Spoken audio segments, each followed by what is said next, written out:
Hai, Assalamualaikum, welcome back to my channel. So hari ni hari yang ketiga kita berpuasa di bulan Ramadan. Sekarang ni so far so good. Munirah puasa dengan baik semua. Munirah tak nak cakap besar, tapi Alhamdulillah Munirah puasa dengan baik. Dan Alhamdulillah juga Munirah punya penyakit sudah tak ada. Alhamdulillah semua. Dan korang macam mana korang punya puasa? Korang balik kampung ke korang tak balik kampung? Sebab tahun ni tahun ni raya Cina, Munirah tak balik kampung sebab jalan jam. Jadi Munirah tak balik kampung. Mungkin raya puasa nanti Munirah akan balik kampung. Okay, nanti Munirah tunjuk kat korang kalau Munirah boleh buat vlog lah. Okay, Munirah dah beli baju raya semua. Munirah dah buat persiapan raya. So far so good. Munirah dah buat, cuma tudung Munirah belum beli. Nanti Munirah akan beli dan Munirah akan tunjuk kat korang. Okay, video kali ni mungkin akan gonna be short one because I'm literally puasa right now.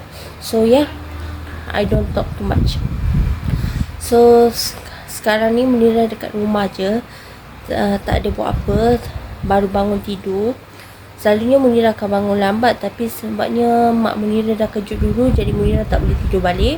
Jadi Munirah rasa patut Munirah buat video lah untuk vlog channel, untuk video Munirah lagi vlog untuk channel Munirah lagi satu. Munirah tak post, Munirah tak tahu nak post apa selain views lain.